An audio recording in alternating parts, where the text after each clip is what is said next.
Si tu as besoin de témoignages, si tu as besoin que Dieu fasse de ta vie une vie de référence, tu dois avoir le courage et l'audace d'affronter les épreuves de la vie.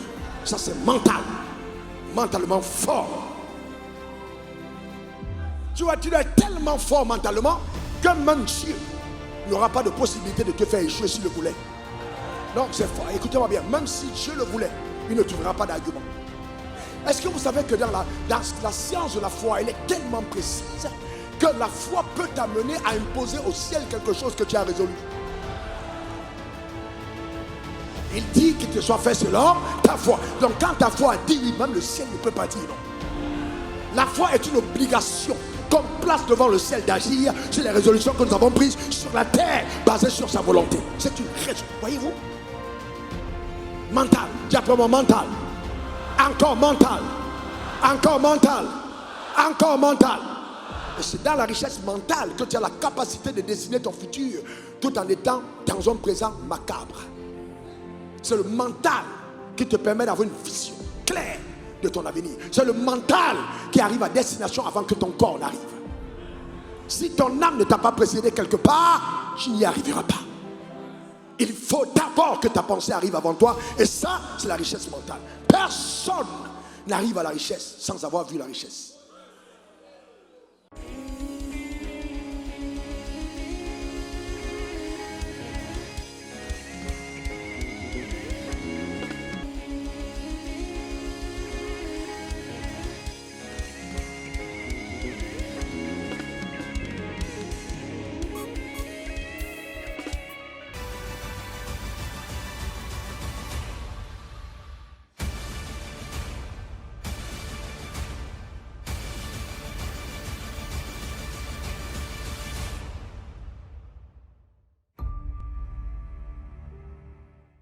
Amen. Jésus est juste incroyable. Amen. Il est tellement incroyable. Et ces derniers temps, Dieu me parlait de la puissance de sa voix. Il dit, quand vous parlez, les gens entendent votre voix. Quand moi je parle, ma voix parcourt. Ma voix marche. Ma voix accompagne. Donc la voix de Dieu, ce n'est pas seulement que tu as écouté. Non, elle se déplace comme une personne. Donc quand Dieu te parle, qu'il t'ait parlé à Washington et que tu te retrouves en Chine, cette voix qui t'a parlé t'accompagne. Elle est à côté de toi. Amen. Et là, en ce moment, elle marche avec l'ange de la vérité. Parce que cette voix est sortie de la bouche de Dieu. Et comme Dieu ne peut pas mentir, et qu'en te parlant, la parole a transité et que les éléments de la nature ont entendu le Créateur te parler, alors tout ce que la nature contient va commencer à coopérer avec Dieu en ta faveur, afin que ce que Dieu t'a dit arrive dans ta vie. C'est ainsi que le règne animal et le règne végétal vont se soumettre à toi pour que l'autorité restaurée par la croix devienne une évidence dans ta vie. Et c'est ainsi que ta vie devient un témoignage éloquent que Jésus est plus fort que le diable et que les pasteurs sont plus puissants que les sorciers. Acclame donc Jésus pour sa fidélité. Pousse encore des cris de joie. Pousse des cris de joie. Pousse des cris de joie. Tu es fidèle. Pousse des cris de joie. Merci Jésus. Amen. Alors, j'ai la permission du Seigneur, nous sommes à la dernière session aujourd'hui, vraiment d'être pratique et pragmatique. Je vais aller en même temps dans les révélations que j'ai eues en les rendant tellement accessibles que quand tu sortiras d'ici, je te garantis, tu pourras enseigner d'autres personnes. Parce que cette parole que tu entendras va te donner la capacité de mettre cela en application. La parole de Dieu est puissante. Avant de t'asseoir, n'oublie jamais ceci. Écoutez-moi très bien, ça on ne vous le dit pas. Et c'est pourquoi quand vous étiez à l'université, chaque qu'on continue de le faire, on a essayé de recruter certains d'entre vous dans les loges. En vous disant, si vous entrez dans certains secteurs, votre vie deviendra meilleure. Pourquoi? Parce qu'il y a une chose que Satan déteste au maximum. C'est que celui qui adore Dieu soit riche. Je te dis la vérité. Il peut te laisser prier, il peut te laisser chasser les démons, il peut te laisser faire tomber les gens. Mais la richesse, quand tu décides d'y entrer, tu deviens la cible de Satan.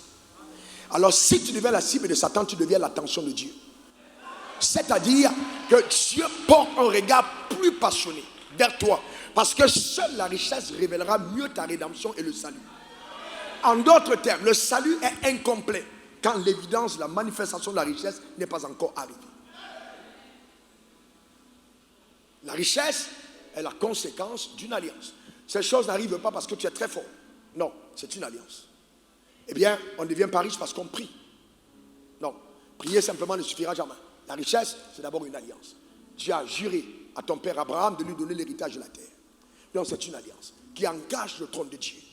Les fils d'Abraham deviennent héritiers de cette promesse. C'est une alliance. Donc quand tu as compris que c'est une alliance, tu arrives sur la plateforme qui te prédispose à épouser vraiment la voie de Dieu dans le domaine et le couloir de ta destinée. Et donc, cette parole te portera vers les sommets. Car il dit, tu seras toujours la tête et non la queue, toujours en haut et non en bas. Cette parole t'amènera en haut, dans un secteur précis. Ça peut être dans l'éducation, ça peut être dans la politique, parce que Dieu va élever certains d'entre vous dans le domaine politique. Ah oui, la politique. Ça peut être maire, député, pourquoi pas président de la République. Vous savez, Daniel n'était pas pasteur. Daniel était un homme d'État. Joseph était un homme d'État. Abraham n'a jamais été pasteur. Abraham était un chef d'entreprise. Est-ce que vous savez que Dieu, au départ, n'avait jamais pensé au pasteur? Et que pasteur, c'est un appel de secours. Parce que le premier homme n'était pas pasteur, le premier homme était homme d'affaires.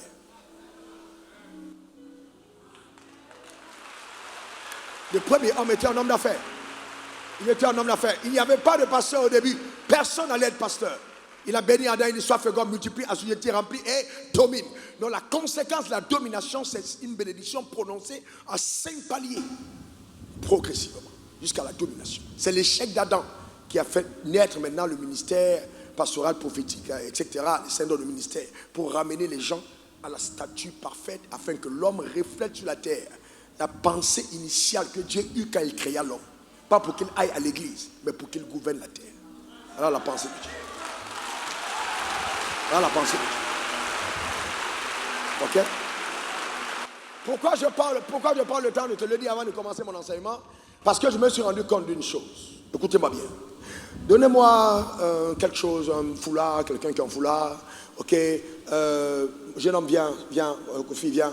Donne-moi un foulard. Venez, regardez quelque chose. Ok? Donne-moi quelques billets de banque parce que tu en as toujours avec toi. Voilà. Voilà. Ok, quelqu'un vient. Ok, donne-moi, voilà. Donne-moi quelques billets que je te remets tout à l'heure. Non, que je te laisse. Tu me laisses avec. Non, donne le dernier billet alors. Ok, viens. Je connais, c'est mon fils, acclamé le Seigneur pour sa vie, je l'aime bien. Alors, viens mon fils, viens. Alors, bande ses yeux. Regardez ceci. Bande ses yeux, ok? Bande ses yeux. Attache. D'accord? Alors, quand les yeux sont attachés et que je fais passer l'argent devant lui, est-ce qu'il voit? Aussi longtemps que les yeux sont attachés, il ne verra pas la richesse. Donc, vous savez, il y a beaucoup de croyants qui ont les yeux voilés. Donc, chaque fois que les opportunités passent, ils ne les verront jamais. La raison de mon discours préalable, c'est que les yeux s'ouvrent. Donc, une fois que les yeux sont ouverts, quand les yeux sont ouverts, à partir de ce moment, ouvrez les yeux maintenant, ouvrez les yeux. Voyez-vous? Maintenant, ouvrez. Maintenant, quand on a ouvert, voyez-vous, et qu'il voit, quand l'argent passe, il peut saisir. Alors que quand il était voilé, il ne pouvait pas saisir. Donc si on passe tout notre temps à faire un discours aux personnes voilées, ils vont nous entendre, mais ils ne vont pas voir venir les opportunités. Ils ne vont pas voir venir les opportunités. Voyez-vous, il faut faire très attention. Le discours, c'est permettre au départ, consciemment, que nous réalisons, les yeux ouverts, qu'on a dormi pendant longtemps, il est temps de nous réveiller. C'est la première chose. Maintenant que je sais que tu es réveillé et que les yeux ont été ouverts, là maintenant on peut te dire des choses sérieuses. Là maintenant, les choses sérieuses peuvent passer devant toi parce que je sais que tu vas les reconnaître. Acclame le Seigneur pour ta vie.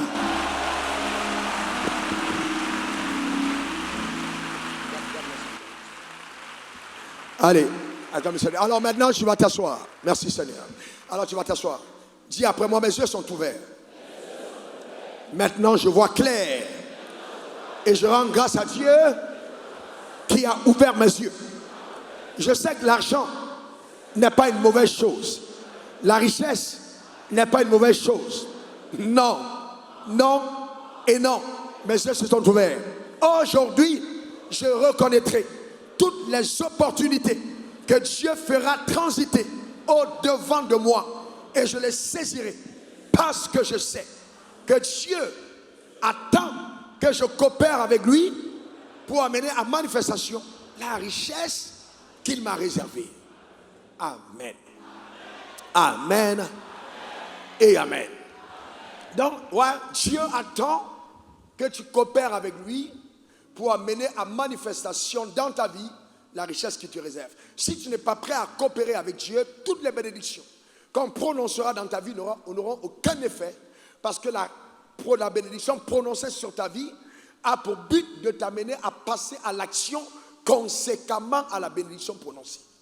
Je prends un exemple. Vous êtes une femme et vous êtes mariée. Vous n'avez pas d'enfant et vous dites je veux un enfant. Et le pasteur prie pour vous et Dieu vous bénit en disant reçois un enfant.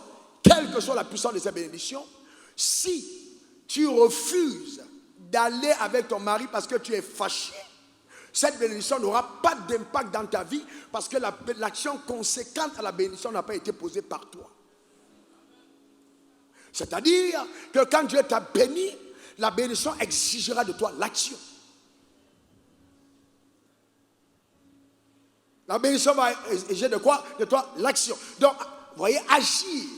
On n'agit pas, on ne travaille pas parce qu'on a été maudit. On travaille plutôt parce qu'on a été béni. Le travail est une bénédiction. Cependant, avant d'y arriver, puisque nous parlons de la création des richesses, il est donc important, pendant que tu travailles, de travailler à l'acquisition de tout type de richesses. Et je divise la richesse, parce qu'en fait, j'ai été vraiment à l'école de Dieu, vraiment profondément, et la majorité des choses que je vous dis, je ne les ai pas apprises de quelqu'un d'autre que le Saint-Esprit. C'est ce qui a fait vraiment mon unicité. Premièrement, je divise les richesses en quatre catégories. Parce que beaucoup de personnes pensent, ah ouais, si ça mange de l'argent. Et je me suis rendu compte que les gens qui vivent pour gagner de l'argent n'en gagnent pas beaucoup. Parce que l'argent, c'est si de mystérieux. Si tu poursuis l'argent, l'argent te fuit. Mais quand tu poursuis les rêves divins, l'argent te suit. Donc on parle d'alliance. Il y a une raison. Dieu te bénit pour une raison. Dieu accorde la richesse à ceux qu'il aime pour une raison. Et Dieu veut te les accorder. Ça va? Et donc il faut bien comprendre, en termes de richesse, c'est quoi la richesse? Premièrement, il y a la richesse spirituelle. Dis après moi, spirituelle. Encore. Et ça, je veux vraiment décomplexer certains d'entre nous. La richesse spirituelle. Voyez-vous, par exemple, le salut. Qui parmi vous est sûr qu'après sa mort, il peut aller au ciel? Lève la main. Eh bien, laisse-moi te dire, tu es trop riche. Tu es trop riche. Trop riche. Parce que le ciel, aucune fortune humaine ne pourra acquérir le ciel. Hein, ma soeur? Aucune. Donc, celui qui est sauvé est riche. Le salut est une richesse spirituelle. Ensuite, voyez-vous, l'alliance, le fait que Dieu soit ton Père, c'est une richesse spirituelle. Tu dors la nuit, les sorciers ne peuvent pas entrer chez toi. Tu ne te protèges pas avec l'argent. Non, tu peux avoir l'argent et on te tue. Le fait d'avoir la protection de Dieu sur ta vie, c'est une richesse. Bientôt, c'est la fin d'année. On va inscrire les noms des gens dans la liste pour manger en fin d'année. Mais comme tu es ici et que tu as entendu ma voix, j'interdis qu'on trafique sur ton nom. Donne-moi encore ton meilleur amen. Ah oui. Ah oui, parce que la puissance des ténèbres existe. Et vous savez, frère, pendant que je priais pour cette rencontre, Dieu m'a dit de dire à certains d'entre vous, il sait que vous travaillez, vous n'êtes pas paresseux. Vous faites même beaucoup d'efforts. J'ai vu et entendu par les questions le gémissement des âmes de certains d'entre vous. Vous vous battez, mais la vie semble ne pas vous apporter ce que vous méritez de par vos efforts. Vous allez comprendre pourquoi. Ah oui, vous battez. Vous battez sérieusement. Mais la vie semble être ingrate à votre égard. Pourquoi? Parce que il est important de comprendre que si dans le règne spirituel, une petite femme du village qui n'a peut-être pas été à l'école, mais qui a été initiée dans la sorcellerie, est capable à une brindille de baillet de casser la course de ta destinée au village, malgré ton agrégation. Donc ça veut dire que cette femme, en termes de pouvoir et de valeur dans l'atmosphère, est plus puissante que toi. Tu as peut-être tous tes diplômes, mais elle peut freiner ta course à partir d'une brindille qu'elle casse et puis tu fais un tonneau. Donc, à quoi ça sert donc d'avoir toutes tes richesses si ta vie peut s'arrêter à n'importe quel moment? Donc, il faut valoriser le fait d'avoir une alliance avec Dieu. Le fait d'avoir une vie qui est rattachée à des promesses de Dieu. C'est important. C'est important. Il faut savoir que vraiment, Dieu m'a fait des promesses. Aussi, la protection divine, c'est ça des richesses. Donc, premièrement, la richesse spirituelle. Et c'est en ce sens que le plus grand maître de l'univers a dit, à quoi sert-il un homme de gagner le monde s'il perdait son âme? Donc la destruction de ton âme, amen, n'a pas voyé. Dieu dit, il est préférable que ton âme soit sauvée. Maintenant que ton âme a été sauvée, alors là, mon frère, c'est une richesse immense. C'est-à-dire que tu es propriétaire à un endroit, même où Elon Musk ne peut pas acheter le terrain. Parce qu'en fait, peut-être ici tu es locataire, mais au ciel, Jésus est en train de te construire une maison. Parce qu'il faut bien que nous comprenions que nous devenons des entrepreneurs de la nouvelle génération. Pas des entrepreneurs comme les autres. Nous avons une alliance avec Dieu et nous l'affirmons. Et c'est à cause du sang versé à la croix que nous allons devenir ce que nous sommes. Par Christ. Donc nous n'avons pas peur de dire que quelqu'un me soutient derrière, j'ai un allié et un partenaire invisible qui permet à mes business de réussir, quel que soit l'endroit. Et ce partenaire, c'est Dieu. Donc, que personne ne te complexe en disant, tu es pauvre, tu ne vaux rien. Non, Jésus a dit que le pauvre dise, je suis riche. Dis après moi, je suis riche. Encore, la preuve, tu as une maison qui est en train d'être construite au ciel. Dis, je suis riche. Gloire à Dieu, gloire à Dieu. Une maison t'attend au ciel. Un endroit beau, merveilleux, où les rues seront pavées d'or. Amen. Tu arrives au ciel, c'est waouh. Mais cependant, Jésus a dit, je veux que vous commenciez à vivre ce ciel sur la terre. Lorsque vous priez, dites que ton règne vienne, que ta volonté soit faite sur la terre comme au ciel. Donc en créant la richesse, tu commences à t'habituer à ton environnement éternel. C'est-à-dire que tu marches au moins sur le tapis rouge, parce qu'au ciel, ce sera sur l'or. Donne-moi encore ton meilleur amen. Dis encore amen. Que quelqu'un dise sur la terre comme au ciel. Encore. Encore. Et ça, c'est la richesse spirituelle. Spirituellement, nous sommes calés. Parce que nous sommes en Christ. Ça, c'est la première dimension. Donc, il n'y a rien de commun entre toi et un sataniste. Quelle que soit sa position. Même s'il est le chef du pays le plus puissant du monde. S'il n'a pas Christ, il est plus petit que toi dans le règne spirituel. Et ça, on doit en être fier. N'ayez aucun complexe devant quelqu'un qui n'a que d'argent. N'ayez aucun complexe. Christ en vous, c'est l'espérance de la gloire. Deuxième dimension de la richesse, c'est la richesse mentale. Deuxième type de richesse, richesse mentale. Mentale. Alors, là, on classe la connaissance. Là, on classe la sagesse et l'intelligence. La connaissance est une richesse. Les idées, le courage, l'audace, la résilience, ça fait partie des richesses mentales. Écoutez-moi bien, vous pouvez être spirituellement fort, mais si vous êtes mentalement faible, vous échouez. La vie ne réussit pas à ceux qui sont doués. La vie réussit à ceux qui sont courageux. Donc si mentalement je ne suis pas assez fort, quels que soient les dons que Dieu m'a mis à moi, je vais échouer. Donc il faut une bonne dose de courage et d'audace. C'est pour ça que quand Dieu t'appelle, il dit fortifie-toi et prends courage. Le courage n'est pas un don du Saint-Esprit, mais c'est une culture personnelle. Je cultive le courage. Il y a des rituels personnels pour bannir la peur et affronter, amen, tout ce que Dieu te demande de faire avec audace. Ça se cultive. Le drame, c'est que beaucoup d'entre nous ont pris, oh, Père Seigneur, oh, Maman Marie, oh, Papa Wafo, oh, Papa. Ça, ce n'est pas des prières. Vous devez, dans votre temps d'intimité, être à même de construire votre mental. Même quand vous priez. Parce qu'il y a des prières qui s'adressent à Dieu. Il y a des prières qui s'adressent aux circonstances de la vie. Il y a des prières qui s'adressent à votre âme. Vous parlez à votre âme et tu dis à ton âme, je t'ordonne de ne pas avoir peur. On va y aller. Ça s'appelle le courage et l'audace. Tu n'as pas peur. Tu ne trembles pas, tu dis j'avancerai. Il est écrit, le juste tombera 7 fois et se lèvera 7 fois. Le courage de pouvoir te relever même quand les choses sont mal parties. Pourquoi? Parce que Dieu m'a enseigné ça. Josué m'a dit, fils, maintenant que tu as échoué une fois, tu me connaîtras mieux et tu es devenu comme moi. J'ai dit, comment ça, Père? Il dit, moi, j'étais la première personne à échouer. Ça m'a choqué. Qui a créé Adam? Qui a créé Adam? Alors, si tu crées Honda et que Honda a un mauvais moteur, qui est responsable? Honda ou bien le créateur de Honda? Qui est responsable?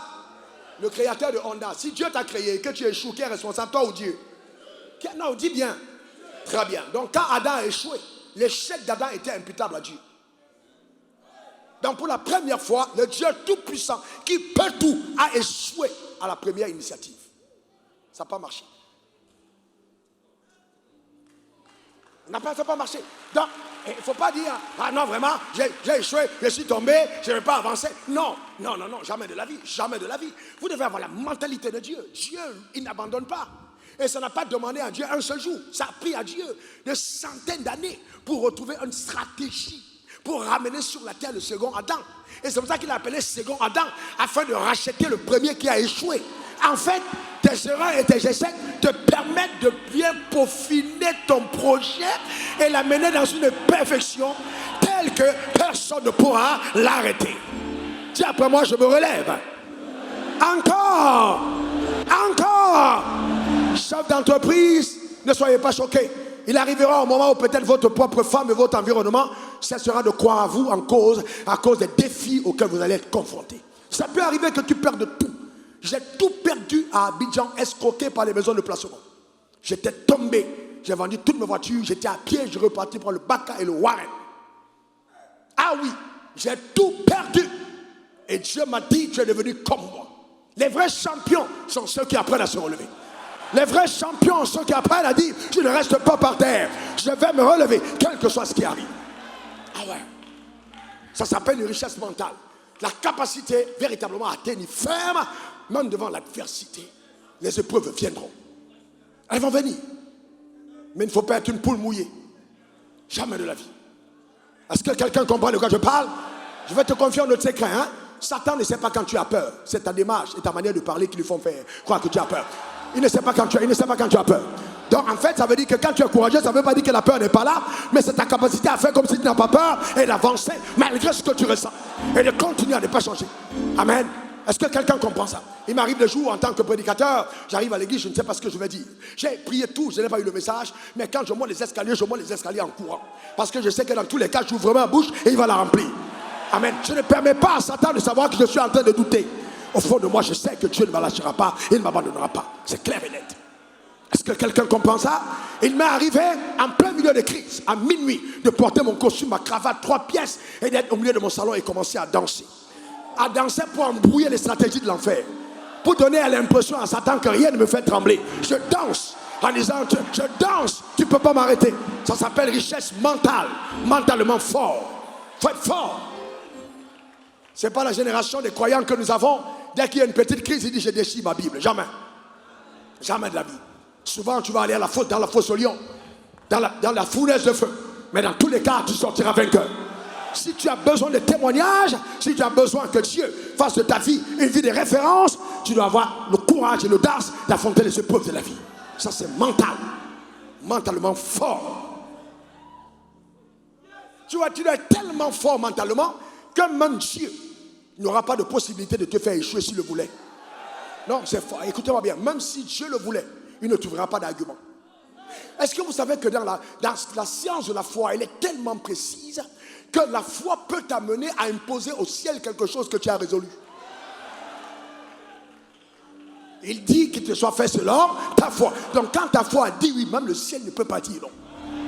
La foi est une obligation qu'on place devant le ciel d'agir sur les résolutions que nous avons prises sur la terre, basées sur sa volonté. C'est une raison, voyez-vous? Mental, dis après moi mental. Encore mental. Encore mental. Encore mental. Et c'est dans la richesse mentale que tu as la capacité de dessiner ton futur tout en étant dans un présent macabre. C'est le mental qui te permet d'avoir une vision claire de ton avenir. C'est le mental qui arrive à destination avant que ton corps n'arrive. Si ton âme ne t'a pas précédé quelque part, tu n'y arriveras pas. Il faut d'abord que ta pensée arrive avant toi. Et ça, c'est la richesse mentale. Personne n'arrive à la richesse sans avoir vu la richesse. Personne. Certains d'entre vous, allez rêver cette nuit. Vous allez dormir, vous allez voir des pieds de banque, vous allez voir des diamants, vous allez voir l'or. Mais ce n'est pas un cauchemar. Tu es en train d'effacer dans ton système de pensée toute manière de voir les choses néfastes. Est-ce que tu comprends ça? Et vous dans les sectes, on leur donne des livres polis, on dit pensée positive, etc. Pourquoi? Parce qu'on veut amener ton mental, ton mindset à une certaine dimension de richesse. C'est la contrefaçon de la Bible. La pensée positive est différente de la foi. La pensée positive est différente. La pensée positive dit je pense positivement. La foi dit je me soumets à la pensée de Dieu. C'est différent. Voyez ça? Donc, arrêtons. Arrêtons simplement d'être là et de penser que, ouais, on a prié. Non, non, non, non, non, non. Vous savez quoi? La prière, la foi est la science la plus complexe et la plus exacte. Assieds-toi. Assieds-toi. Quelqu'un dit richesse mentale. Quelqu'un dit encore richesse mentale. Maintenant, après la richesse mentale, viendra une autre richesse, une autre catégorie de richesse qui intervient en troisième niveau. Et cette catégorie, je l'appelle richesse relationnelle. Dis après moi, relationnelle. Quand Dieu t'aime, il fait entrer dans ta vie des personnes indispensables à ton avenir. J'ai dit quoi? Quand Dieu t'aime, il fait entrer dans ta vie des personnes indispensables à ton avenir. Et un des signes que Dieu est avec toi ou que ta vision est grande, c'est que Dieu te fait accompagner des personnes qui croient en elle. Dieu te fait accompagner des personnes qui croient en elle. C'est pourquoi l'une des faiblesses que nous avons dans le corps de Christ, c'est la capacité à bâtir des relations. La capacité d'être intègre dans les relations. Vous êtes assis à côté des personnes que vous rencontrez aujourd'hui. Est-ce que vous savez qu'une amitié présente est une garantie d'un futur glorieux? Parce que Dieu va intelligemment faire rencontrer deux personnes qui ont le même battement de cœur aujourd'hui. Et puis demain, vous voyez, tel est président, tel est premier ministre. On dit c'est des amis de longue date. Mais en fait, c'était des partenaires de destinée qui se sont rencontrés dans leur tenue de déguisement.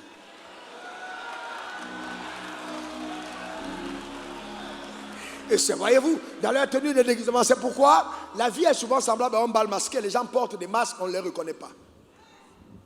Donc ne voit jamais à l'apparence. Il faut sentir l'odeur des gens. Je suis de ceux qui n'ont pas eu dans la vie la chance et qui ne croient pas en la chance, parce que quand j'ai espéré en elle, elle m'a toujours trompé. Je ne crois plus en elle. Je n'ai pas eu la chance d'avoir des gens très riches qui entrent dans mon église, très très riches. Mais non, riches matériellement. Mais j'ai toujours eu le privilège de Dieu de rencontrer les riches quand ils sont à l'état pauvre. Et un jour, je me suis plaint, j'ai dit, Dieu, pourquoi est-ce que je rencontre les gens et ils sont toujours en train de faire faillite? Je les rencontre qui n'ont pas fait. Et puis Dieu m'a dit, c'est parce que tu attires l'opposé de ce que tu es. Donc, il faut bien comprendre que Dieu va te donner les gens. Ils ne sont pas toujours un produit fini. Donc, les relations se bâtissent et se construisent. Ne soyez pas des profiteurs. Soyez des personnes qui croient en la loi de la mesure. On te mesure la mesure à laquelle tu t'es servi. Voyez-vous? Alors, j'ai une jeune dame que j'ai conduite à Christ et qui a fait la prière. Je lui ai dit, bon, maintenant, ce qu'il faut faire, c'est qu'il faut te séparer d'un partenaire. Voilà, maintenant, crois en Dieu, vis ta vie normalement. Et puis, elle m'a écrit, elle dit, je suis troublé. J'ai dit, mais pourquoi tu es troublé? Mais comment, à cet âge-ci, je vais à l'université, comment on va prendre soin de moi? Vous savez comment le mindset est pourri? Comment les gens pensent quand je parle de relations, tu es en train de croire que le gars là, Dieu a validé. C'est pas de ça, je parle de relations pures. Je parle de relations pures. Et les relations pures ne sont pas des relations où on tire, on profite. C'est des relations où on s'investit mutuellement. Quand vous avez une pensée de profiteur, vous ne construisez pas de bonnes relations. Ce que tu aimerais qu'on fasse pour toi, fais-le demain matin prochain. C'est très important de construire de bonnes relations. Je suis allé un jour chez un de mes amis, et quand j'ai prêché, c'est vrai, il y a un partenaire à lui qui est venu et qui a donné 50 000 $, donc 30 millions de francs CFA, après 3 prédications. Et après les 3 millions de francs CFA, il m'a donné les 30 millions. Et puis bon, je suis resté là et j'étais un peu embarrassé parce que j'estimais que 30 millions après 3 prédications, on est amis, c'est pas intéressant. Alors ça m'a embarrassé, voyez-vous. Alors je suis rentré, j'ai pris le même paquet de 30 millions, j'ai gardé quelque part en dollars. Et donc quand il est revenu, j'ai ajouté 20 000 $ dessus et je lui ai donné. Parce que je dis, dans nos rapports, s'il y a quelqu'un qui doit devoir à quelqu'un, c'est lui, pas à moi, pas moi. Parce que dans mon mindset, je ne suis pas en relation avec quelqu'un pour profiter de la personne. Si tu me donnes à mon anniversaire un cadeau, à ton anniversaire, je te dois un cadeau. Et c'est pour ça que je n'aime pas beaucoup les amis. Parce que quand vous avez beaucoup d'amis, vous avez beaucoup d'obligations et d'engagements. Parce que c'est clair et net. C'est clair. Parce que le jour où tu vas l'inviter à ta fête et qu'il va venir à ta fête, il faut comprendre que s'ils sont 100 invités, il y a 100 personnes à qui tu dois aussi de partir à leur fête. Donc à partir de là, j'ai fait attention parce que c'est devenu compliqué, vous voyez ce que je veux dire. Donc dans la vie, il faut construire les relations. Et je me suis rendu compte, écoutez-moi attentivement, ce que je vous dis est profond, je vous parle avec beaucoup de sagesse. Je me suis rendu compte, vous savez, j'ai vu des gens qui ont beaucoup étudié, j'aime l'étude moi-même, j'aime être cultivé. J'aime être cultivé, parce que même quand vous avez le Saint-Esprit utilise le dépôt que vous avez. Il faut se cultiver. Mais je me suis rendu compte qu'une relation à elle seule peut valoir tous les diplômes de ta vie. Je dis bien tout. Tu rencontres une personne. Un seul moment, une seule relation change totalement le panorama de ta vie. Il y a des gens, 16 ans dans ta vie change en un jour. Un seul bic, une seule feuille, une seule signature, tu es millionnaire demain. Tu es milliardaire dans un mois. Clair et net. Une signature. Ce que l'école ne peut pas faire. Il y a des gens, quand tu les rencontres, en un seul instant, ils apportent à ta vie ce que cette vie ne pourra jamais te donner. Ça s'appelle les relations. Et ça, il faut les respecter et les valoriser. Quand Dieu fait entrer quelqu'un dans ta vie, renifle. Qu'est-ce que c'est? À quoi ça sent? Qu'est-ce que Dieu prépare? Voyez-vous? Qu'est-ce que Dieu prépare? Les relations. Les relations. J'ai les relations. Vous savez, aujourd'hui, je fais, dans tout ce que je fais, on a entendu parler, que ce soit l'EVA, que ce soit le crédit carbone, que ce soit la construction, que ce soit les carrières de sable et gravier, que ce soit... Je fais toutes ces choses-là, mais très honnêtement, je ne suis impliqué pratiquement dans aucune d'entre elles. Vous savez pourquoi? Parce que j'ai appris à construire les relations. Je définis qu'un homme qui est riche, mais qui ne peut pas avoir quelqu'un qui l'appelle en disant « donne-moi 100 millions » et que la personne lui donne les 100 millions sans signer de papier, cet homme-là est pauvre. Ah oui, si vous n'avez pas quelqu'un que vous va appeler en détresse en disant « envoie-moi 100 millions » et que la personne vous envoie les 100 millions ou 50 millions sans vous demander « tu me rembourses quand, comment on fait ?» sans signer des papiers, tu n'es pas encore riche. Parce qu'en fait, tu dois avoir autour de toi un cercle qui te permette de ne jamais quitter le 15e étage et te retrouver à terre. Donc tu dois avoir des relations qui amortissent ta chute. De façon que quand tu quittes du 15e étage, ils sont au 14e étage en train de t'arrêter pour dire tu n'iras pas en bas.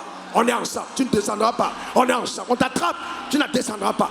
Personne en bas ne va voir ta nudité. Nous on a vu ça ici, on t'accouvre, on te fera remonter. Tu ne vas pas descendre.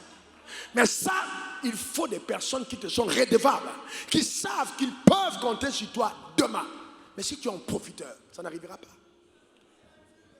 Ça n'arrivera pas. Ça n'arrivera pas. J'ai des gens, vous savez, la réunion, elle a été gratuite, non? Je peux appeler 5 personnes. J'ai dit, ok, pour la réunion, écoutez, contribuez. Vous nous savez, on cotise la réunion. Je peux vous donner 5 personnes. Même maintenant, je les appelle devant. Certains ne sont pas là. Je mets au téléphone, je dis, ils vont me dire, révérend, ok, considère que j'ai donné. Mais vous savez quoi? Malgré ça, je ne manipule personne.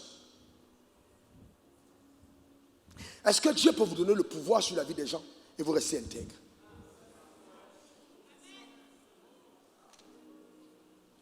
Est-ce que Dieu peut te donner accès à des personnes de qualité sans que tu ne manipules après?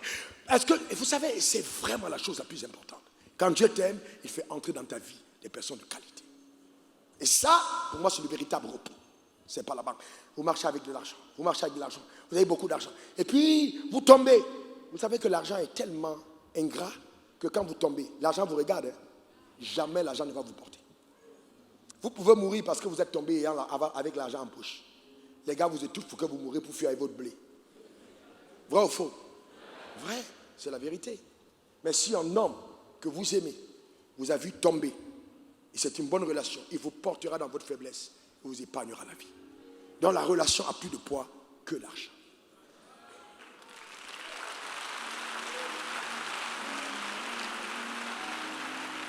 Et maintenant, alors toutes les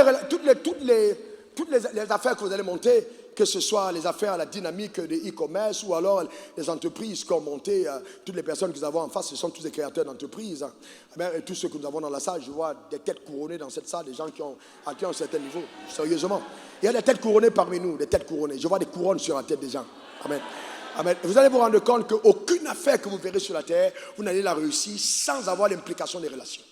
Donc la relation devient la chose la plus importante. D'ailleurs, le constitue aujourd'hui par de relation client. Afin que la satisfaction de la relation permette à la personne de revenir. Donc le plus important, c'est quelle odeur je laisse à quelqu'un quand je l'ai rencontré.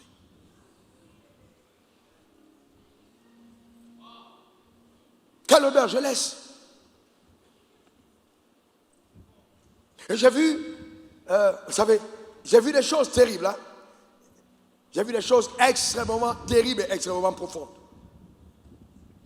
J'ai vu une autre fois un témoignage qui me vient à l'esprit, un homme que je connais qui avait accès auprès d'un chef d'État pendant près de 10 ans.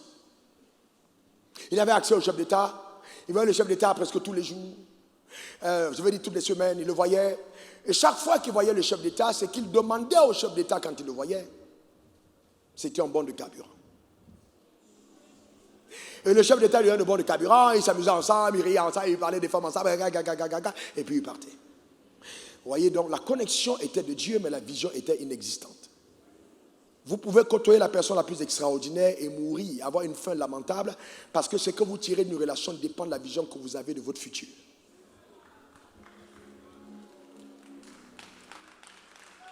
Et je vais plus loin, écoutez-moi très bien, je vous donne des clés, hein, et je vais plus loin, écoutez-moi bien. Les personnes de qualité, les personnes occupées n'aiment pas les gens qui posent des problèmes, mais ceux qui apportent des solutions. Donc, quand je suis là et que vous voyez, vous avez action chef d'État, oh chef d'État, on veut organiser une croisade, est-ce que vous pouvez nous donner un peu d'argent? Chef d'État, on va envoyer les gens en Israël, donnez-nous un peu d'argent. Ce n'est pas comme ça qu'on côtoie les gens. Quand vous voulez côtoyer les rois, ayez une pensée royale. Pensez à comment faire pour aider la personne à asseoir son règne, que d'aller demander l'argent. Ce n'est pas ça où on passeport diplomatique. On ne côtoie pas un chef pour un passeport diplomatique. C'est trop petit. Et il y a une mentalité élevée. Il y a des concessions que vous pouvez avoir, de l'or, du diamant. Il y a tellement de marchés à avoir. Il faut avoir de grandes idées. Et c'est pourquoi ce qu'on enseigne te prépare aux rencontres de destinée. Ah ouais? Ça te prépare aux rencontres de destinée. J'ai vu tellement de gens autour de moi qui sont là et qui tournent. Et d'autres personnes sont juste en train de dire, j'avais quelqu'un autour qui pouvait avoir assez à tout ce que j'ai, mais qui attendait que je finisse de porter ma chaussure pour qu'il la porte après. Comment peux-tu rêver sur une chaussure déjà portée? Ça dit, j'arrive pas à comprendre. Ça dit, tu rêves juste que tu lui donnes ton costume. Mais la personne ne peut pas se permettre de se dire, demain tu peux ne pas être là, il faut que mon avenir s'en aille, que je puisse réaliser. Mais ne pensez pas que les personnes que vous côtoyez doivent arriver à votre place. C'est votre rêve qui va créer l'attraction de leur apport dans votre vie. Si vous n'avez pas rêvé, vous ne recevrez pas. C'est tout. La différence, c'est le rêve que les personnes portent en eux. Donc, quand il y a des relations, voyez-vous, la relation vient aider l'accomplissement du rêve. Il faut avoir un rêve. Il faut avoir un rêve, il faut avoir une vision. Il faut savoir où tu vas. Et je prends l'exemple. Cette nuit, Jésus t'apparaît et il te dit, je veux te donner quelque chose. Il dit, réponds-moi vite, je vais te donner quelque chose. Je te pose la question. Qu'est-ce que tu vas répondre? Quelle est donc la réponse que tu donneras à ton maître? Est-ce que tu as la réponse? Si tu ne l'as pas, il y a quelque chose qui ne va pas. Tu vois? Parce que pour qu'on t'aide, il faut qu'on sache où tu es en train de partir. Il faut qu'il y ait une vision qui est en train de pousser ta vie, de la tirer vers un certain niveau de réalisation. C'est important. Les richesses matérielles, l'argent, les voitures, les maisons, c'est du matériel. Elles interviennent en 4e catégorie. Donc il y a des richesses plus importantes que l'argent. Et le drame, c'est que nous, on nous a phagocytés à ne penser qu'argent au lieu de penser rêve, de penser réalisation, de penser contribution et développement sociétal. Nous avons développé une mentalité de mendicité ou d'esclave. Parce que le pauvre, ce à quoi il pense, c'est l'argent. Mais l'homme riche, ce à quoi il pense, ce sont les rêves. Il rêve, il a des visions. Il pense à réaliser des choses. Alors que le pauvre se dit, si simplement j'ai de l'argent. Il faut aller au-delà de l'argent. Il faut aller au-delà de l'argent. Donc, voyez-vous, c'est très, très important. Maintenant que nous y sommes, voyez, bon, on a classifié. Alors, si nous parlons de création de richesse, comment donc, j'ai dit, je vais être vraiment pragmatique. Nous avons compris ça. Comment donc je fais pour accéder à la richesse? Parce que le but, là, c'est de créer la richesse. On va créer la richesse. Je me décide de devenir riche. Je suis décidé. J'ai pris cette résolution. Je vais devenir riche. Comment j'y parviens? Comment j'y arrive? On a compris la classification. Dans cette classification, on a créé une métamorphose dans notre manière de nous conduire. Parce que ce que nous sommes impactera ce que nous faisons.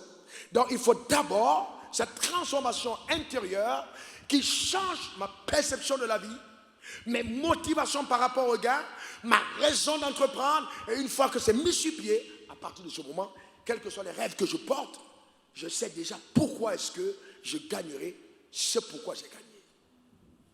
Est-ce que vous comprenez? Ça structure mentalement. Et ça devient une forme de garde-fou pour t'empêcher de chavirer. Alors qu'est-ce que Dieu va faire? Il va faire ceci. Chaque fois que Dieu veut t'amener à une dimension de création de richesse, simple. Ce qui se passe, il te donne une idée. Ça peut paraître stupide, hein, ou alors trop simple, mais il n'y a personne qui crée la richesse sans avoir l'idée comme mère créatrice de la richesse. L'idée est la mère de toute réalisation. Que ce soit la diversification, comme l'a enseigné Vincent, Que ce soit le e-commerce, comme l'a enseigné Cédric, que ce soit le mindset qu'on doit révolutionner, tout part d'une idée. Il n'y a pas de construction et de réalisation de richesse sans idée. Et l'idée n'est pas matérielle, l'idée est immatérielle. En d'autres termes, la mère de la richesse matérielle est immatérielle. Ce qui engendre ce que nous voyons ne vient pas de ce qu'on voit. L'idée précède ce qu'on voit. Personne n'arrive à quelque chose de grand sans idée. Quand Elon Musk raconte comment est-ce qu'il a rencontré Jésus et comment, dans ce rêve qu'il a eu, Jésus lui a parlé, Jésus lui a donné des clés qui ont commencé à influencer sa manière de faire du business. Et ces clés ont créé une vitalisation, une accélération dans le domaine des affaires parce qu'il avait la caution du ciel. Donc, vous voyez, tout part des idées. Dis après moi l'idée. Encore l'idée. Une troisième fois idée. Alors, maintenant, l'idée n'arrive pas simplement, vous savez, l'idée est quelque chose qu'on provoque. C'est pourquoi, quand Dieu veut te rendre fertile, il te met dans un grand état de stérilité. Parce que la stérilité est propice à la productivité. Si je dois être productif et que je suis stérile, cette stérilité m'amène dans un état de réflexion. Je réfléchis profondément. Elle était stérile, elle n'arrivait pas à avoir d'enfant, et puis donc, elle a commencé à réfléchir. Ce qui construit l'alliance, c'est que quelque part, tu sens le danger d'être seul. Et tu commences à t'interroger sur ton cas. Donc, vous voyez, l'idée est engendrée par quoi? La méditation. Quelqu'un dit après moi méditation. Encore méditation. La méditation, c'est une réflexion consciente. Ce n'est pas la mémorisation d'un verset biblique. Oh, j'ai mémorisé le verset. Oh, il est écrit, Dieu a tant aimé le monde qu'il a donné son fils unique avec qui croit à lui. Oh, Dieu a dit à Josué, élève-le. Non, ce n'est pas ça. La méditation, c'est l'art de réfléchir. Réfléchir au point où la réflexion engendre une idée qui te permet, qui devient une passerelle entre ton état présent et ton avenir. Donc, je médite et l'idée me donne, la méditation, j'engendre une idée dans la méditation. C'est pas vous comprenez ce que j'ai entendu dire. Je réfléchis, je m'enferme, je prends le temps. Vous savez, et c'est tellement évident, et que les chrétiens sont tellement pressés. Voici comment les gens prient, oh Seigneur, ils terminent, amen, amen, cela n'arrive pas. Non, non. Il faut prendre le temps d'être calme, le temps de réfléchir, le temps de t'asseoir. Et vous savez, j'avais une habitude que je pense que je vais renouer cette année, à celle de moi l'année prochaine. Il dit cette année, ma femme va tomber sur moi. L'agenda est plein, l'année prochaine. Alors, qu'est-ce que je faisais? Je prenais une semaine dans l'année où on s'isolait et on partait dans un endroit d'un pays qu'elle a choisi, dans le plus bel hôtel de ce pays, et on restait dans une suite présidentielle pendant 7 jours. Et pendant les 7 jours, nous réfléchissons à notre avenir. Pas pour prier, mais pour réfléchir. C'est-à-dire examiner ce qui n'a pas marché, voir exactement où on veut aller, quelles sont les stratégies que nous pouvons obtenir de Dieu par la réflexion, pas par la prière, parce que tu ne peux pas en même temps être en train de prier et en même temps être en train de réfléchir. La réflexion est un silence dans lequel tu te connectes à la pensée de Dieu par ta propre pensée. C'est ça la méditation. Et tu réfléchis. Tu réfléchis. Et donc à partir de ce moment où tu réfléchis, Dieu lui va venir en fusion avec ton esprit et va commencer à te communiquer certaines idées que tu vas noter. Et ces idées peuvent être des clés incroyables pour permettre à ta vie ou bien sur ton travail de migrer vers un autre niveau. Qu'est-ce qui fait la différence entre quelqu'un que vous avez connu 20 ans, qui est toujours stable, qui continue de progresser, que vous écoutez, qui est dynamique? C'est que la personne prend le temps de la réflexion. Celui qui ne réfléchit pas va toujours faire les mêmes choses et après on va se lasser. Mais celui qui réfléchit est dans l'innovation parce qu'il est toujours en train d'améliorer ce qu'il fait. Il est en fusion et en contact avec l'énergie divine. C'est ça la réflexion. Et donc quand vous réfléchissez, vous faites face à 3 types d'idées. Dis après moi 3 types d'idées. Premièrement, les idées créatrices. Les idées créatrices, ce sont les idées qui te permettent d'amener à l'existence ce qui n'existait pas. Qui parmi vous pouvait savoir, quels sont ceux qui sont nés dans les années 80, 85, par là, lever la main avant ces années-là? Qui pouvait savoir parmi vous qu'Internet allait exister? Personne. On est d'accord, n'est-ce pas? Moi, je me rappelle quand on était plus jeune, on se retrouvait des amis ensemble dans des endroits, et sans ça, il n'y avait pas de téléphone. Mais on savait que si tu es parti à tel endroit, tu vas rencontrer il y avait une telle intuition qui faisait que tu retrouves ton ami, sachant qu'il peut être dans tel quartier, tu le rates là-bas, tu vas le trouver à tel endroit. Aujourd'hui, même avec Internet, on se rate. C'est pour vous montrer comment est-ce que ces choses ont affaibli notre intuition d'homme, parce qu'on est quand même né de Dieu. Notre intuition est puissante. L'intuition, puissante en l'homme.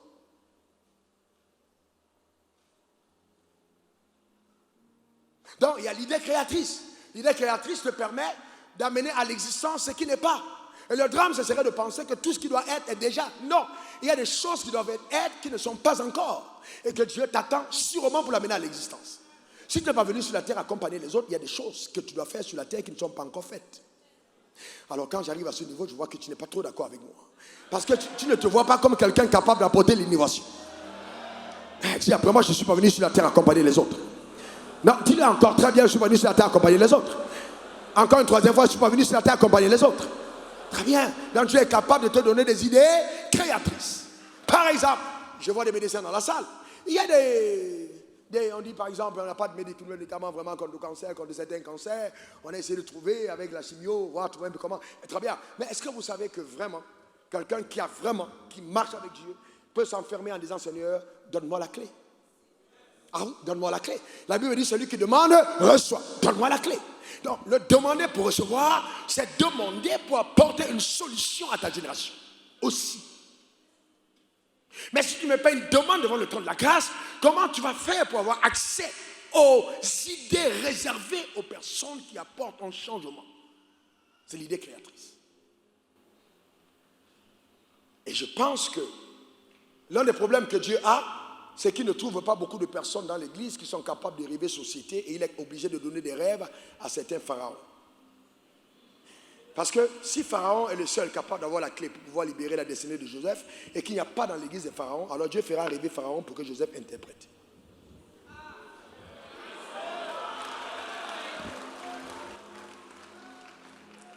Et donc, alors nous on se dit, ouais, dans tous les cas, moi je suis puissant, je suis puissant. Hey, il y a des gars, si ce n'était pas eux, tu ne serais pas allé à l'école.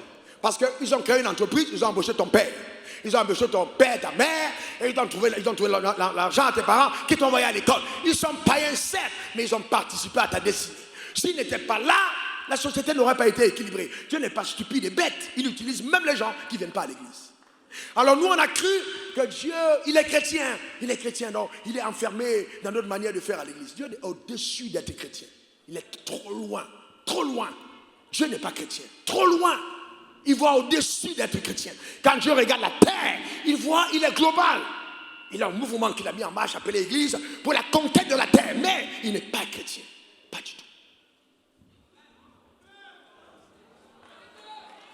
La preuve, quand il fait descendre la pluie, il fait tomber sur tout le monde. Les justes et les injustes. Vous ne pouvez pas dire quelqu'un il pleut, et puis il ne pleut pas sur la maison des musulmans. Qui vous a dit? Il pleut partout. Parce que Dieu est bon. Dieu n'est pas méchant comme nous sommes. Il fait du bien aux gens. Et il donne l'opportunité aux gens, même de continuer de pécher jusqu'à la dernière minute, parce qu'il est patient. Donc il est bon.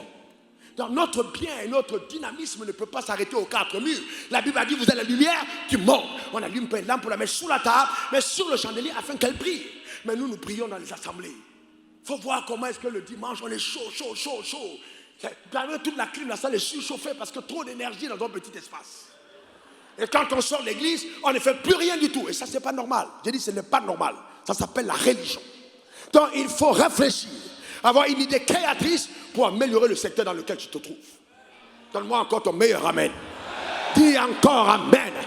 Que cette grâce descende sur toi et que Dieu te donne d'accéder à la dimension des idées créatrices au nom suprême de Jésus. Dis encore amen. Alléluia. J'étais en train d'expliquer, elle a fait financer dans les plus grandes universités du monde. Hier, en 3 minutes, je lui ai montré comment est-ce qu'on peut faire pour créer un environnement de productivité. Vous savez, j'entends souvent des gens sur Internet, ils disent des choses. J'ai ri, j'ai dit, mais ces gens, ils ne connaissent même pas l'argent. Ils ne connaissent pas l'argent. Oui, si on a donné 1 milliard à quelqu'un, il va manger en 83 ans à partir d'1 million par jour. Pourquoi tu penses souvent manger 1 million par jour sur 83 ans? Je ne comprends pas. Comment ta réflexion, c'est qu'il va manger 1 milliard par jour? Je lui ai montré, j'ai dit, 1 milliard, voilà comment on fait pour 1 milliard. Elle était, j'ai dit 1 milliard. On ne mange pas 1 milliard. Non, on ne mange pas 1 milliard. Pourquoi tu manges 1 milliard? Laisse 1 milliard, prends de l'argent rapidement, chaque mois. Tu as au moins 4 à 5 millions. Tous les mois, que le milliard te donne. Et ça, c'est ce que tu manges. L'argent au chaud. Ne bouge pas. Les gens disent, j'ai mon immeuble au plateau. Laisse les gens faire le bruit. Parce que tu peux construire des immeubles invisibles. Ah oui, les immeubles invisibles. Il y a des gens qui ont des immeubles, vous ne les voyez jamais. Parce qu'ils n'ont jamais utilisé le béton et le ciment. Ils ont construit des immeubles invisibles. Tous les mois, les loyers tombent. Pam. Parce que toi, tu prends 2 ans pour construire l'immeuble, mais moi, je prends 1 jour. Je signe des contrats avec la banque, et puis tout est sécurisé, et dès le lendemain, dès le mois, dès 30 jours, mon loyer commence à tomber. Et là, quand j'ai besoin d'argent à la banque, je dis j'ai besoin de 300 millions. On dit il a combien ici? Il a 1 milliard. On dit donnez-lui vite rapidement. Sans demander. On dit puisqu'il a un DAT, si prenez-le la test, vous tournez. Vous tournez.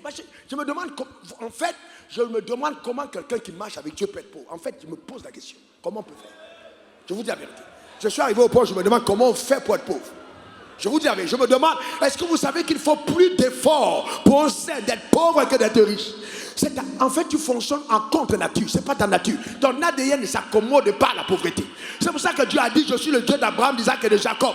Il n'a pas mis Lazare dedans, bien qu'il aimait Lazare, parce qu'il ne colle pas son nom avec le nom des pauvres.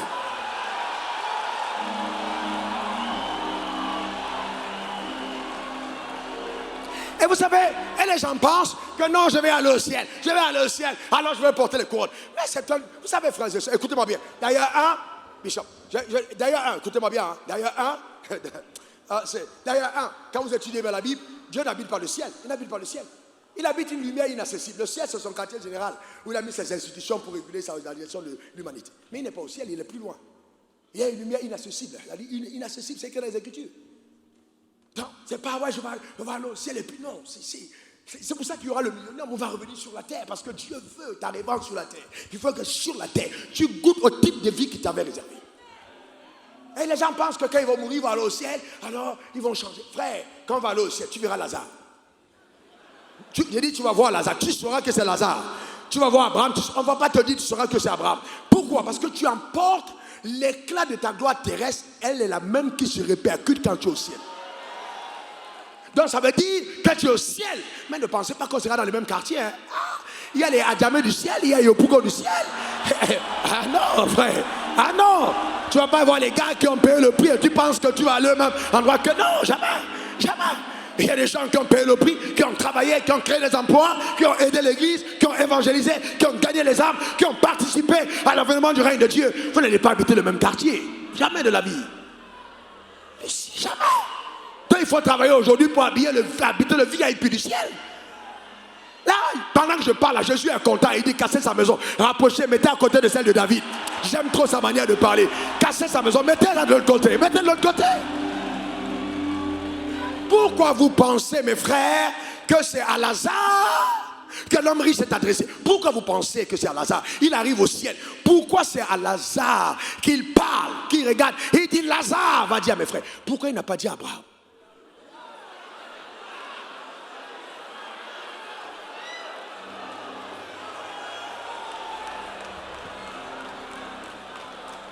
C'est que même étant en enfer, il se trouve l'audace et le courage de dire je vais envoyer Lazare sur la terre.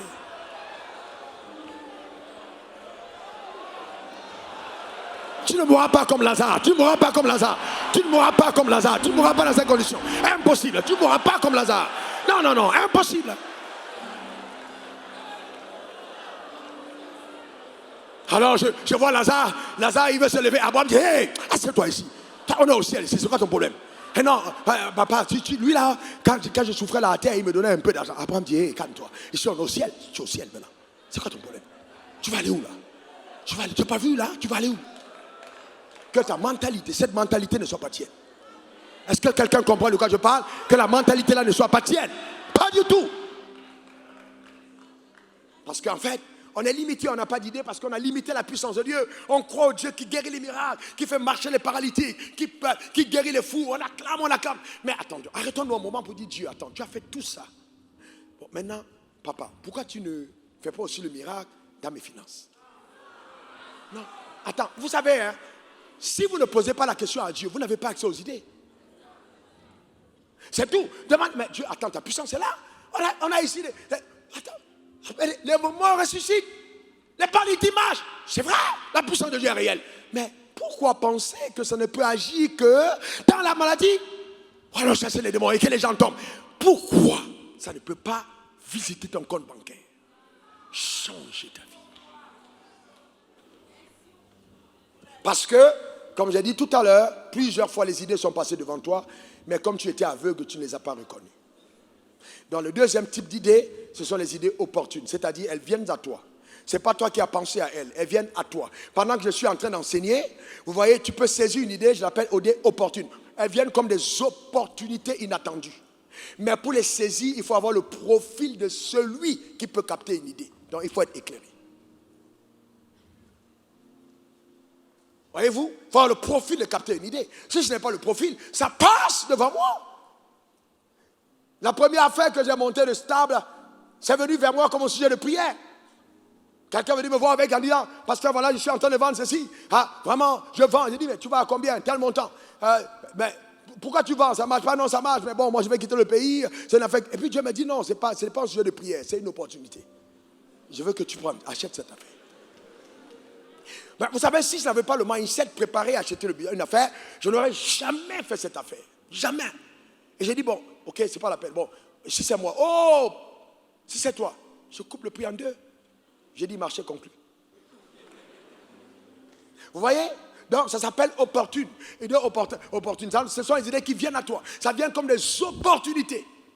Par exemple, tu peux lire la Bible. Vous savez, j'arrive à me demander comment les gens n'ont pas d'idées. Comment tu peux marcher avec Jésus et tu n'as pas d'idée? Jésus lui-même a mis son don dans tous les secteurs qui marchent. Il dit, je suis le bon berger. Tu fais l'élevage, ça marche. Je suis le pain de vie. Boulangerie, ça marche. Je suis la lumière. Électricité, ça marche. Je suis le chemin, la vérité. Chemin là, tu fais construction de route, ça marche. Vérité, tu fais information, télévision, ça marche. Vie, tu vas à l'hôpital, ça marche. Partout où Jésus a mis son nom, il y a blé dedans. Il n'y a jamais une galère là où Jésus a mis son nom. Jamais. Il n'y a pas de galère là. Jésus a mis son nom dans tous les secteurs où il y a l'argent. Tous les secteurs. Il dit avocat. Il faut voir les avocats. Hein. Même aux États-Unis, on dit avocat. Avocat, il y a l'argent dedans. Partout où Jésus a mis son nom, il y a blé. Il n'y a aucun secteur où Jésus a mis son nom et qui est un secteur où tu peux être pauvre. Donc tu prends seulement le nom de Jésus, tu étudies partout, il a mis son nom. Et puis tu vois les secteurs qui marchent. Il a dit, vous avez la nourriture, le vêtement, cela vous suffit. Donc, rien que l'alimentation et puis les vêtements, ça marche. Ce sont les business où il n'y a pas de crédit dedans. Normalement, ça marche. Tout le temps, les gens achètent. Donc, comment tu peux me dire que tu n'as pas d'idée? Donc, tu n'es pas trop proche de Jésus. Les idées opportunes. Vous voyez, tout à l'heure, je vais te donner l'opportunité d'avoir des idées. L'opportunité. Les idées opportunes qui viennent à toi. Tous les jours. Tu vois, quand les gens parlent, tu écoutes. Quand les gens disent des choses, tu entends. Et là, tu comprends, ah tiens, je peux investir dans tel domaine.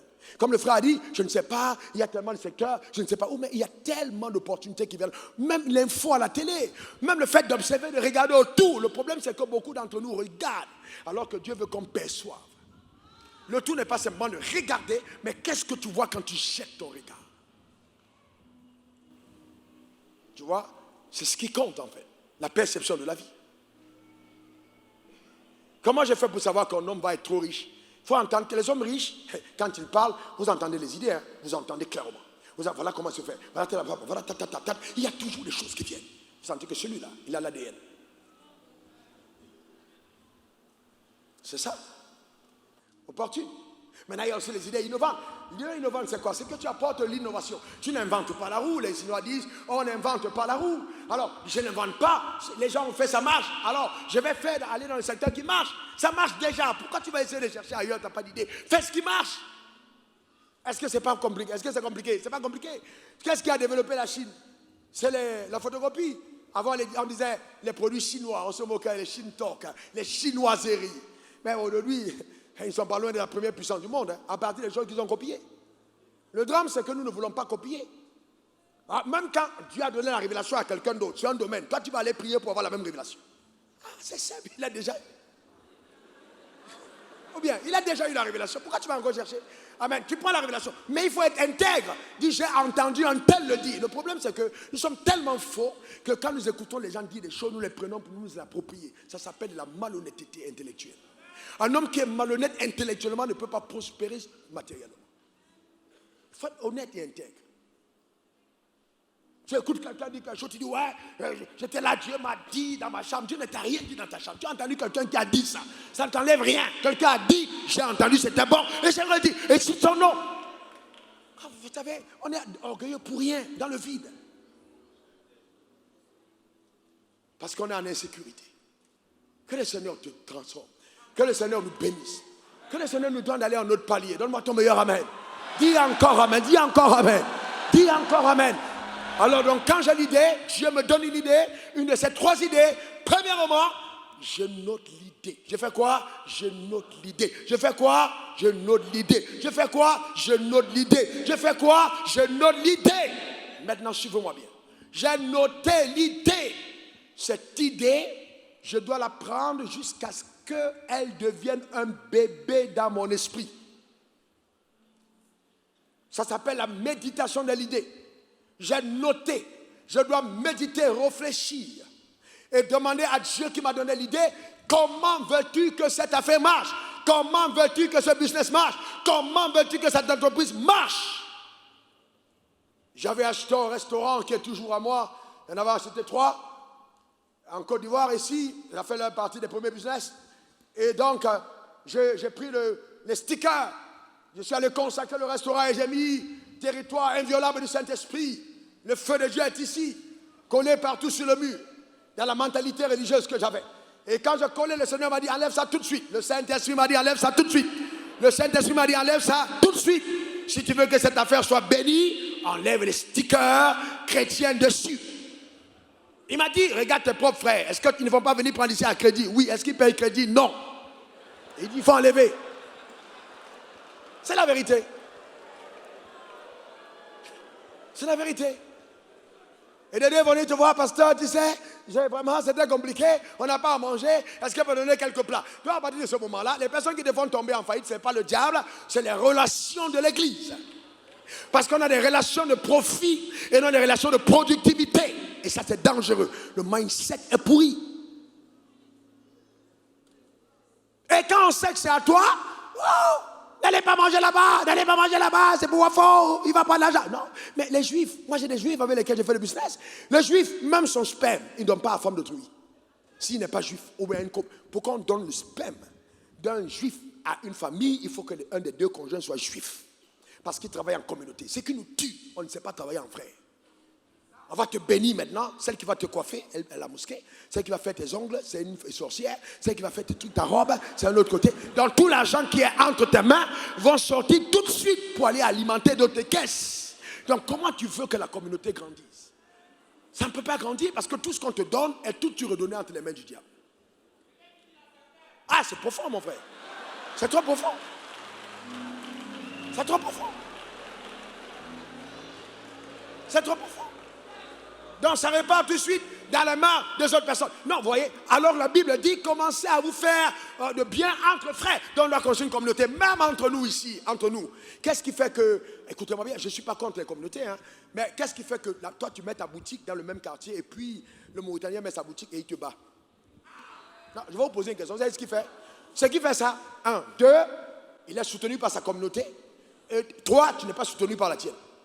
Au contraire, quand on sait que cet homme peut aller chez le Mauritanien parce qu'on n'a pas envie de te voir prospérer. Ça, c'est un esprit terrible. C'est un esprit terrible. C'est un esprit terrible qui nous met en retard. Un esprit terrible qu'on doit bannir totalement. Et tu vois, ce sont les gens qui sont à l'église. Rabakachata, Rabakata. Arrête de parler en là. Arrête. Arrête. Arrête. C'est la sorcellerie. C'est la sorcellerie. Tu ne veux pas voir ton frère se développer. Ah mon Dieu, ouais, Dieu est puissant. Oh, Dieu est puissant. Mais les gars, ils viennent ici. Ils adorent les bœufs, ils adorent les rats, ils adorent les grenouilles. Ils quittent leur pays, ils viennent ici avec un sac. Après 3 ans, on dit il est millionnaire. Il a acheté un immeuble en zone 4. Toi, tu es là depuis. Rien ne marche. Parce que même à l'administration, tu es tellement formaté à aider les personnes de couleur et tes frères que quand ils viennent, tu signes le papier d'abord de l'autre avant celui de celui qui est. C'est une mentalité terrible et bizarre. C'est bizarroïde. On doit être développé totalement débarrassé de cette mentalité. C'est pas bien. Ah, encore des frères dans la foi. C'est pire. J'aime souvent dire que j'ai été plus combattu par les frères dans la foi, souvent même plus par les pasteurs que par le diable lui-même. Il y a des moments où le diable a dit, quand il dit papa, il faut dire, c'est pas moi, hein. Là, ce sont ses frères, c'est pas moi, hein. C'est pas moi qui l'attaque. Là, je ne suis pas dedans. Moi-même, je reconnais que là, il m'a déjà vaincu. Je suis aligné à ça. Mais là, ce n'est pas moi. Ce sont ses frères. Parce que ceux qui ont vendu Joseph, ce sont tes frères. Il faut qu'on sorte de cette mentalité. Il faut qu'on soit délivré de ça. Totalement. Vous comprenez ça? Et que la prospérité de notre frère soit un sujet de joie. Pour nous tous. Mais aussi. Quand on parle d'innovant, quand on parle d'idées innovantes, quand il n'y a pas de l'innovation, il faut avoir de l'excellence. Mais pourquoi on va faire des choses qui sont toujours à l'à peu près? Quand on fait le programme, oh, le diable attaque, prions pour les instruments. Ce n'est pas le diable qui attaque. Nous sommes dans un esprit de médiocrité. On n'aime pas investir sérieusement sur les choses de Dieu et dans la vie. C'est ça. Et c'est ça le problème. Il faut que ça change. Que Dieu te bénisse. Et que ta communauté soit bénie à cause de toi, demande ton meilleur amen. Que ton pasteur ne souffre plus à cause de ta présence. Ah, que les frères en crise dans l'église connaissent une visitation à partir de ta vie. Donne-moi ton meilleur amen. Dis encore amen. Tu essuieras les larmes de ta mère, de ton père, de tes soeurs, de tes frères. Tu seras la fierté de ton pays, la révélation de l'Afrique. Amen. Le témoignage du royaume des cieux sur la terre des hommes. Donne-moi encore ton meilleur amen. Dis encore amen. Parce que la bénédiction de l'Éternel t'accompagne. Dis amen. Dis encore amen. La bénédiction est un protocole d'exemption que Dieu a mis à part pour favoriser ceux qu'il aime. Un protocole d'exemption que Dieu a mis à part pour favoriser ceux qu'il aime. Quand je t'aime, sa faveur t'accompagne. À la fin de ce sommet mondial, la faveur de Dieu t'accompagnera. La faveur de Dieu te précédera dans tous les domaines. Dans le nom suprême de Jésus. Et tout ce que tu mettras en marche va porter des fruits. Dis encore amen. Dis encore amen. Dis encore amen. Dans le premier niveau, la méditation. Et après avoir médité, il y a la proclamation. J'ai médité, mais je dois proclamer. Je dois appeler. Oh, ta manière de dire amen m'inquiète. Alors je me rappelle quand j'allais prendre ma première maison, alors je touchais 15 000 francs CFA, j'ai trouvé une petite chambre derrière une maison, qui elle aussi était derrière une maison. Et la chambre était tellement petite et tellement cachée qu'il n'y avait pas de lumière et de jour que de nuit. Mais comme elle coûtait 15 000 et que je n'avais que 15 000 par mois, j'ai dit je prendrai cette maison. Et la nuit, j'ai commencé à prier pour dire Dieu, est-ce que tu es d'accord avec mon choix? Parce que j'aime bien que Dieu me donne son go. Il m'a dit qu'il te soit fait selon ta foi. En d'autres termes, il m'a expliqué pour dire, ne va pas dire aux gens que c'est moi qui t'ai donné cette maison. Il faut aller dire aux gens que c'est la maison que ta foi a choisie. Il ne faut pas me coller ce qui est arrivé. Alors, j'ai commencé à marcher aux 2 plateaux. J'ai demandé quel est le plus beau quartier. On m'a dit 2 plateaux. J'ai commencé à marcher aux 2 plateaux. Authentique histoire. La nuit, je parlais, je déclarais, je disais, Dieu m'a envoyé prêcher la parole de Dieu dans cette nation. Je demande à la création de coopérer avec moi. Je parle aux arbres, je parle au sol, je parle aux richesses, je parle aux maisons. J'appelle une maison. Toi, maison qui est préparée pour moi, je t'appelle, j'ordonne que tu te révèles. J'ai commencé à parler, à prophétiser. Pourquoi? Parce que la prière ne consiste pas seulement à parler à Dieu, mais aussi à parler à la création des problèmes qui sont les tiens. Et les soumettre, appeler à l'existence les choses qui ne sont pas comme si elles étaient. C'est pour ça que Dieu a changé le nom d'Abraham. Il a dit tu n'es plus Abraham, on t'appellera Abraham. C'est-à-dire père d'une multitude. Tu dois appeler les choses avant qu'elles n'arrivent. C'est le même principe avec lequel Dieu a opéré. Il appelle les choses avant qu'elles n'arrivent. Tu dois appeler ton business avant que cela ne marche. Le drame, c'est que beaucoup d'entre vous commencez vos entreprises sans avoir appelé les clients. La vie étant spirituelle et mystique, appelez les clients avant de commencer l'entreprise. La vie est spirituelle et mystique. Appelez-les. Prenez la terre et parlez à la terre. Dites terre. Je t'ordonne de faire venir vers moi toutes les personnes qui foulent ce sol et qui sont intéressées par tel secteur. Parle. Ne laissez pas le règne spirituel aux sorciers. C'est à nous de gouverner. C'est pas pour rien que quand Jésus est entré à Jérusalem, il est monté sur l'âne. Il montait sur l'âne pour assujettir le règne animal et les hommes ont jeté les palmes des arbres pour assujettir le règne végétal et les hommes ont jeté les vêtements pour assujettir le règne des hommes animaux afin que l'homme qui connaît la rédemption soit au-dessus de toi règne. Donc par ta déclaration, tu amènes tout à coopérer avec toi. Tu parles, tu parles, tu parles. C'est ça le vrai problème, tu t'enfermes consciemment. Ne serait-ce que 5 minutes par jour, tu parles. Je le fais jusqu'à aujourd'hui, je parle. Je parle. Enfin, je passe la commande. Avant les cultes, je passe la commande. J'ordonne, j'appelle. Donc, même s'il y a n'importe quoi sur la terre, j'ai appelé la provision à l'église, il y aura de l'argent. On a eu plus d'argent au temps de la foi pendant le Covid que pendant toutes les autres saisons. Il n'y avait pas culte, mais il y avait l'argent qui venait. Pourquoi? Parce que les anges de la provision sont au rendez-vous. Même quand les hommes ne sont pas là. Il faut appeler. J'ai dit quoi? Appelle. J'ai dit quoi? J'ai dit quoi? J'ai dit quoi? J'ai dit quoi? Appelle ton entreprise, appelle-la. Quelqu'un dira, mais je n'ai pas qui me supporter. Appelle les provisionnaires. Appelle. Dieu est capable de toucher le cœur d'un homme qui te met à disposition des sommes qu'il ne pourrait même pas donner à son propre père. Dieu est puissant, il faut faire attention. Il faut appeler par la foi. Donc, je médite. Après avoir écrit, je médite. Pendant que je médite, Dieu me donne des idées. Après, j'appelle. Oui, j'appelle. Quand je voulais déménager pour Golf 4, je suis allé marcher.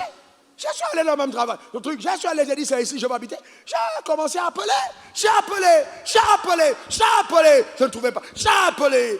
À la fin, le mètre carré fait environ 500 000 francs. Aujourd'hui, 450, 500 000. Et donc, un terrain qui a pour valeur de près, je ne sais pas, d'1 milliard, 1 milliard peut-être 400, le mètre carré. 1 milliard 400 dans le terrain. Je l'ai eu à 100 millions. Vous savez pourquoi? Parce que j'ai appelé. Quand vous appelez, les choses extraordinaires vous arrivent. Vivez pour l'extraordinaire, ne vivez pas pour les choses communes. Vivez pour l'extraordinaire. J'ai dit quoi? L'extraordinaire. L'extraordinaire. C'est ce que Jésus voulait enseigner à Pierre. Quand il a eu des problèmes d'argent dans le ministère, il dit va pécher. Pourquoi va pécher? Pourquoi c'est Pierre qui l'a envoyé? Il a envoyé Pierre parce qu'il avait eu déjà l'expérience du surnaturel. Ne faites pas les affaires avec les mêmes perspectives que les païens. Il était déjà là dans sa barque quand il a expérimenté des pêches troublantes. Et donc quand on lui dit jette pour aller pêcher de l'autre côté, il sait que ce gars-là est capable de grandes choses. Il n'a pas douté. Est-ce que tu crois que Dieu est capable de faire des choses incroyables? Est-ce que tu crois que c'est la fin? Enfin, aujourd'hui, ce n'est pas seulement la fin, mais on va enterrer la pauvreté. On va casser la colonne vertébrale de cette entité. On va ruiner ses rêves à ton égard. S'il y a quelqu'un que la pauvreté va toucher, ce n'est pas toi. Donne-moi ton meilleur amen, dis encore amen. Ah non, ta manière de dire amen m'embête, dis encore amen. Dis encore une troisième fois amen.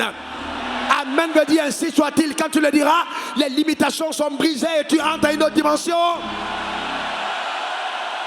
Que cela soit ton partage, que cela soit ta portion, que cela soit ton héritage. Dis 3 fois amen. Que Dieu te bénisse. Acclame pour ta propre vie. Oh non, ta manière d'acclamer, donne-moi ton énergie restante. Acclame parce que tu sais que quelque chose de particulier a pris place dans ta vie. Acclame véritablement. Gloire à l'agneau. Amen. Gloire à Jésus. Alléluia. Donc, amen. Gloire à l'agneau. Quand on a compris, on a redéfini la richesse. Et quand on a compris ses origines et comment ça se passe, sachant que la conséquence est une alliance et qu'elle peut venir des idées et que l'idée est spirituelle et que les idées peuvent venir soit du diable, soit de l'homme, soit de Dieu et que Dieu est capable de te donner les richesses des idées pour te donner la richesse parce que quand tu demandes la richesse à Dieu, souvent il te donne plutôt l'idée que de te donner l'argent. Le pauvre attend le sac d'argent alors que le riche attend l'idée qui va apporter les sacs d'argent. Voilà le vrai problème. Donc plusieurs fois Dieu t'a donné beaucoup de milliards. Mais comme ça allait demander un effort d'exécution de cette idée, tu as laissé tomber pensant que ce n'était pas Dieu. Non. Jacob a été béni et 20 fois son salaire a été changé. Ça n'a pas changé le fait qu'il était béni. Les choses peuvent te résister, mais elles vont se soumettre à toi. Clair et net. Clair et net. Il faut simplement tenir ferme jusqu'au bout. Alors maintenant, tu peux élever ta main vers le ciel, ou alors ta voix et rendre grâce à Dieu simplement pour ta vie. Rends grâce à Dieu pour ce sommet mondial. Rends grâce à Dieu pour cette journée belle. Rends grâce à Dieu pour le temps que nous avons eu. La météo avait annoncé la pluie, on ne l'a pas eu. Rends grâce à Dieu. Bénis le Seigneur pour ce qu'il a fait dans ta vie. Rends grâce à Dieu pour la connaissance qui t'a été distillée. Pour les orateurs de qualité qui ont parlé à ta vie. Rends grâce à Dieu de ce que tu migres à une autre dimension, à un autre niveau. À un autre niveau. Rends grâce à Dieu, rends grâce à Dieu, rends grâce à Dieu. Rends grâce à Dieu parce que celui que le Fils a franchi est véritablement libre. Rends grâce à Dieu parce qu'aucune puissance satanique ne te maintiendra dans la captivité. Rends grâce à Dieu parce que Dieu est avec toi. S'il est pour toi, personne ne saura être contre toi. Rends grâce à Dieu pour ta vie. Rends grâce à Dieu pour ton devenir. Rends grâce, rends grâce, rends grâce, rends grâce. Rends grâce à Dieu. Élève ta voix, élève ta voix. Parle à ton Créateur, parle à Dieu. Dis parle à Dieu, parle à Dieu, parle à Dieu. Dis-lui maintenant que tu dis oui, oui à l'alliance de la richesse. Dis oui, oui, oui. Dis à Dieu oui. Que tes motivations ont changé, Dis à Dieu, bénis-moi, je soutiendrai ton œuvre. Bénis-moi, je te servirai. Bénis-moi, je vais ouvrir des écoles. Bénis-moi, je vais créer des emplois. Bénis-moi, bénis-moi, je vais sortir ma famille de la pauvreté. Bénis-moi, je vais être un agent de changement. Élève ta voix, parle à Dieu. Mets une demande sur l'onction, mets une demande sur l'onction. Mets une demande sur l'onction, mets une demande sur l'onction. Oui au miracle, la guérison, reçois ton miracle. Mais vas-y plus loin, vas-y plus loin. Demande la transformation radicale de ta vie. Dis oui au miracle de la création des richesses. Dis oui, appelle cette grâce. Appelle cette grâce, appelle cette grâce. Appelle-la, appelle-la, appelle-la, appelle-la. Appelle-la sur ta vie. Appelle-la sur ta vie, appelle-la sur ta vie, appelle-la sur ta vie, appelle-la sur ta vie, appelle cette grâce sur ta vie, appelle-la sur ta vie, appelle cette grâce sur ta vie, appelle-la sur ta vie, appelle cette grâce sur ta vie.